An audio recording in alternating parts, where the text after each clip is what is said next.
नमस्कार।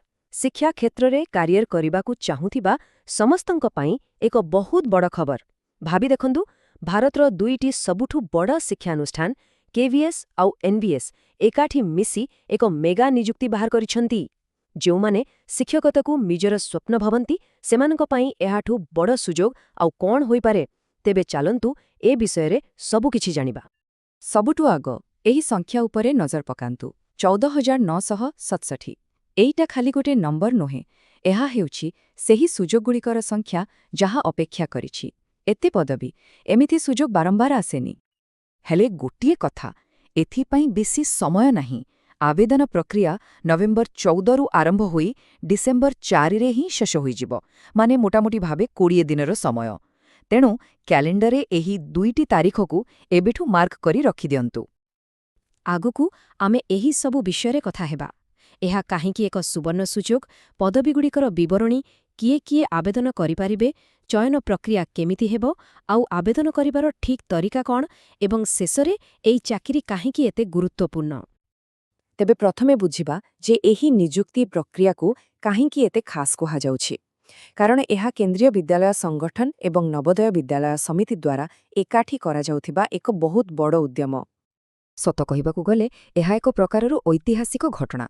भारतर दुईटी प्रमुख शिक्षा संस्था एते बड़ स्तररे एकाठी होई निजुक्ति बाहर करिबा प्रायत दखिबाकू मिलेनि।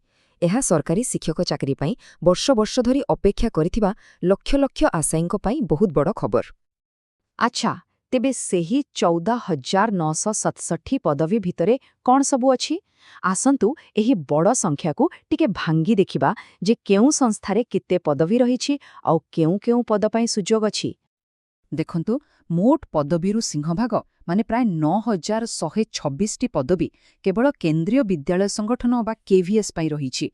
आउ सेहीपरि नवोदय विद्यालय समिति एनवीएस रे भी किछि कम नुहे 5,841 पदवी अछि। आउ सबुठु मजा कथा हेला, एई नियुक्ति केवल शिक्षक मानंक पाई नुहे, एथिरे प्रिंसिपल, लाइब्रेरियन एपरिकी प्रशासनिक काम पाई भी पदवी रहिछि। अर्थात शिक्षा व्यवस्था सहित जोड़ित हेबाकू चाहूथिबा प्राय समस्तंक पाई किछि ना किछि सुजोग एठी उछि। तेबे एबे आसुछि सबुठु गुरुत्वपूर्ण प्रश्न, एते सबु पदवी पाई आवेदन करिपारिबो किए? चालंतु एबे योग्यता मानदंड विषय रे स्पष्ट भावरे बुझिबा। शिक्षक पदवी पाई पीजीटी, टीजीटी, पीआरटी भଳି शब्द आमे सबु बेले सुनु। तेबे एहार अर्थ कौन? देखंतु, पीजीटी पाई मास्टर डिग्री, टीजीटी पाई ग्रेजुएशन आउ पीआरटी पाई द्वादश परे डिप्लोमा दरकार। आउ हाँ, एसबु सहित बीईडी किंबा ता सह समान योग्यता रहिबा निहाती जरूरी। किंतु खाली डिग्री थिले हबनी।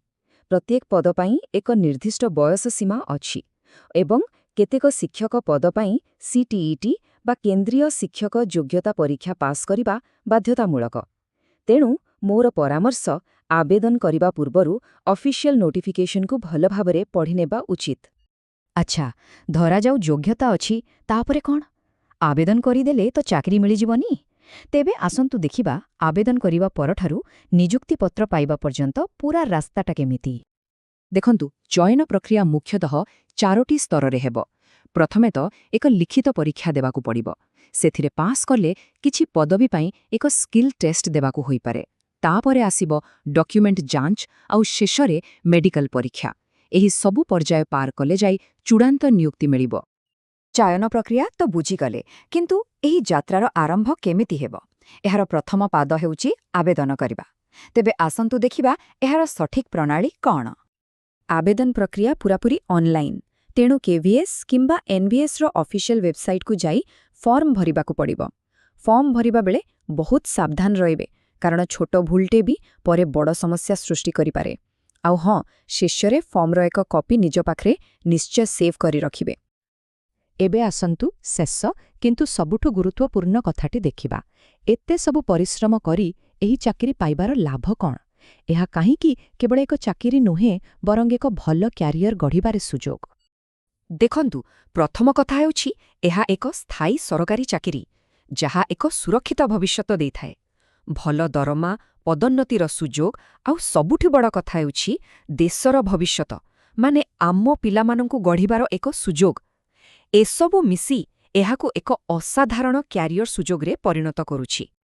ତେବେ ଶେଷରେ ପ୍ରଶ୍ନ ଏୟା ଯେ 14,947 ପଦବୀ ଥିବା ଏହି ମେଘା ନିଯୁକ୍ତି କ'ଣ ଜଣଙ୍କର କ୍ୟାରିୟର ପାଇଁ ସେହି ନିର୍ଣ୍ଣାୟକ ମୋଡ଼ ହୋଇପାରିବ ଯାହାକୁ ସେମାନେ ଖୋଜୁଛନ୍ତି?